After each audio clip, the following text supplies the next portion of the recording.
That was a major turning point in all of human history. That's the point where per capita consumption of petroleum reached its peak before it started its inevitable decline, and there isn't any way I can see that we can reverse that trend, that downward trend, given the world population growth and given the fact that we're right close to the peak of world production.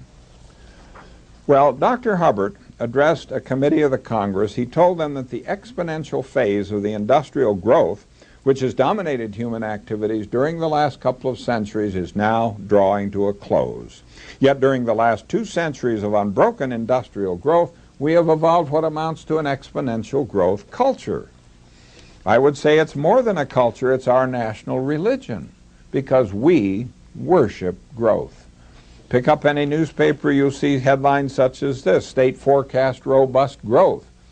Have you ever heard of a physician diagnosing a cancer in the patient and telling the patient you have a robust cancer? We had Americans being killed in the Gulf War. What's this person worried about? He doesn't care about people. He doesn't care about people being killed. All he's worried about is, oh, the Gulf situation may hurt Colorado's growth. Now, this incredible addiction is not limited to the United States.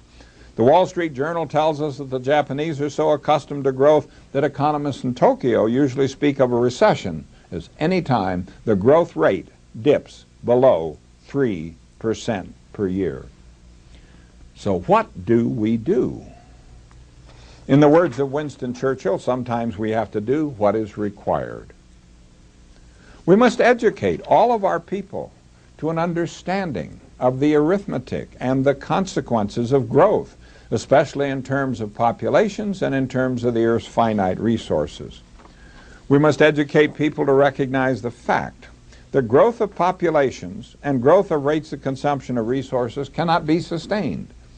Now, the world is full of people who are yakking about sustainability. Now, some of them are doing serious good things, like trying to reduce energy consumption and things like this.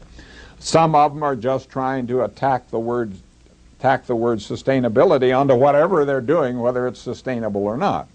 We've got to understand the first law of sustainability, and it follows directly from what I've just been talking about. The first law of sustainability is this: population growth and or growth in the rates of consumption of resources cannot be sustained. Now, this follows from the arithmetic of steady growth that we've spent time developing. So this isn't an opinion. Opinions are debatable. This is fact. There's nothing here to debate. You cannot sustain population growth. You cannot sustain growth in the rates of consumption of resources. And so it's intellectually dishonest to talk about sustainability without stressing the obvious fact that stopping population growth is a necessary condition for sustainability. Now, it's not sufficient. Stopping population growth in itself is not sufficient, but there's no way you can have sustainability if you don't stop population growth. We need to educate people to see the need to examine carefully the allegations of the technological optimists who assure us that science and technology will always be able to solve all of our problems of population growth, food, energy, and resources. Now, chief among these optimists was the late Dr. Julian Simon, formerly professor of economics and business administration at the University of Illinois and later at the University of Maryland. With regard to copper, Simon has written that we will never run out of copper because copper can be made from other metals. Well, the letters to the editor jumped all over him, told him about chemistry. He just brushed it off. He said, don't worry. If it's ever important, we'll figure out how to make copper out of other metals. Simon had a book that was published by the Princeton University Press, and in that book he's writing about oil from many sources, including biomass, and he says clearly, there's no meaningful limit to this source except for the sun's energy. He goes on to note, but even if our sun were not so vast as it is, there may well be other suns elsewhere.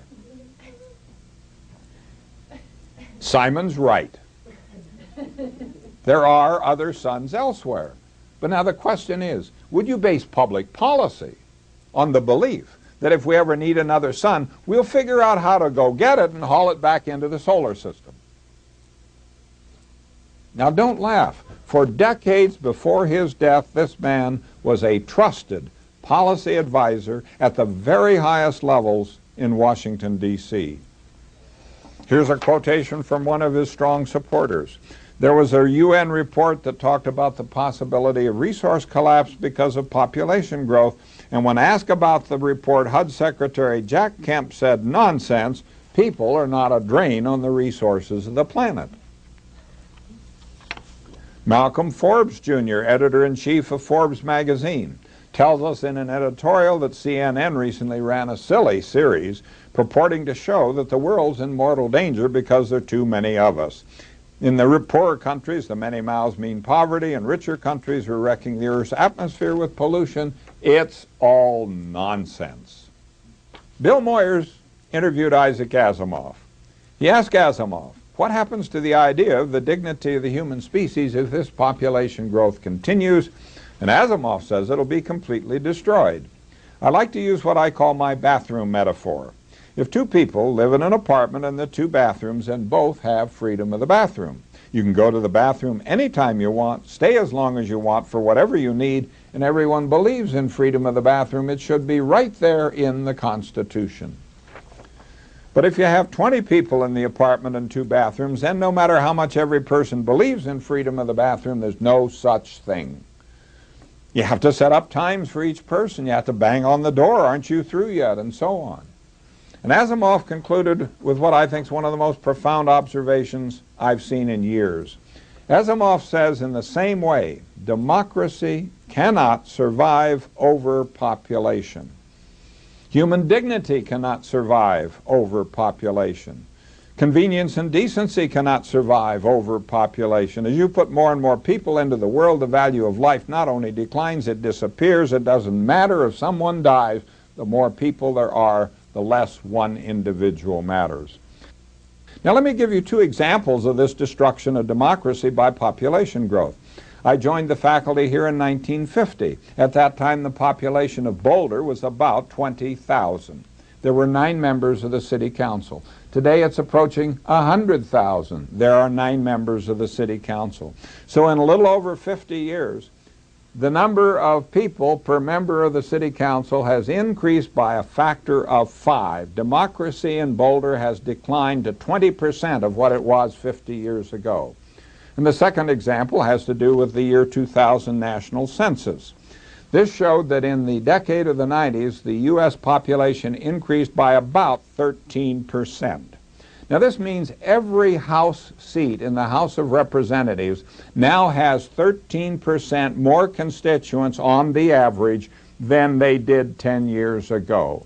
And in the last 1 hour, the world population has increased by about 10,000 people, and the population of the United States in this 1 hour has increased by about 280 people.